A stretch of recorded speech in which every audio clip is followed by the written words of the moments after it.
There is going to be a war in this country. There is going to be a writing on the wall. Mene, Tekel, and Parisi.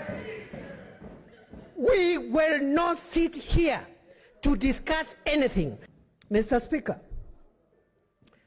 Parliament of Kenya must face the executive head-on.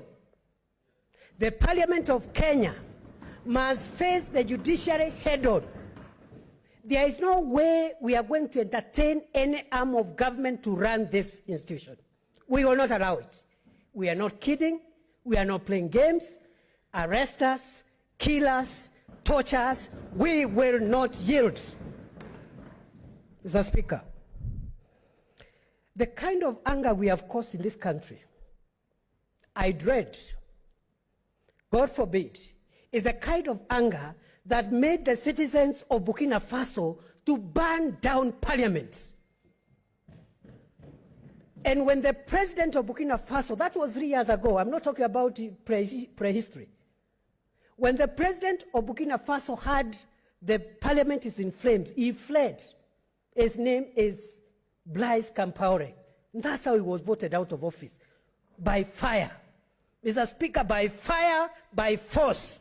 Bring the senator of Kakamega, bring the senator of Samburu, and bring the senator of Bomet. Mr. Speaker, I move that this House adjourn until when our 3 colleagues will be here. Mr. Speaker, I don't want to belabor the point. I know the trick.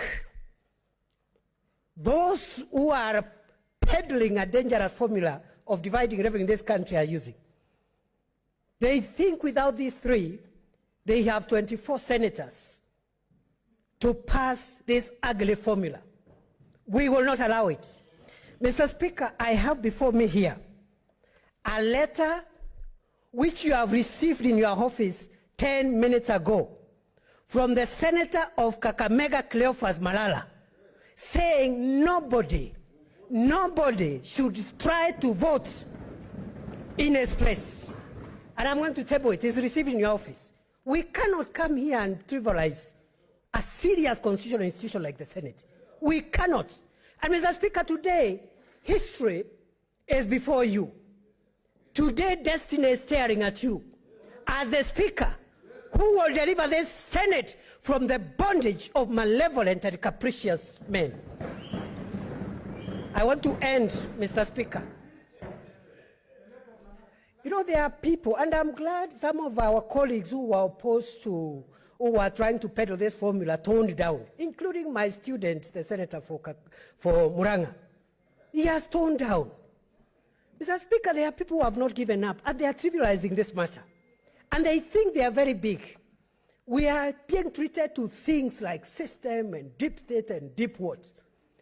Mr. Speaker, history is replete with strong, generous, and powerful kings and monarchs who have been brought down by the power of the people. And Mr. Speaker, today I want to remind them of a man called Belshazzar, a man who God favored to be king in the book of Daniel. Instead of being grateful that God has honored you among so many millions of citizens to be their leader, he entertained a government that was so divisive, so oppressive, and he did a big party and called all the important men whose fathers and mothers were important people at that time. And the Bible says he made a feast, and he entertained them in that feast, and even went on to commit sacrilege by using the utensils that had been taken from the temple to commit and drink the drink of fornication using the vessels taken from the temple. Mr. Speaker, as they were enjoying, as they were making merry, as the deep state was celebrating, as the system was celebrating, suddenly, and I say suddenly, there is going to be a war in this country.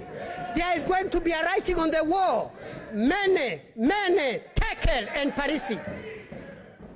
We will not sit here to discuss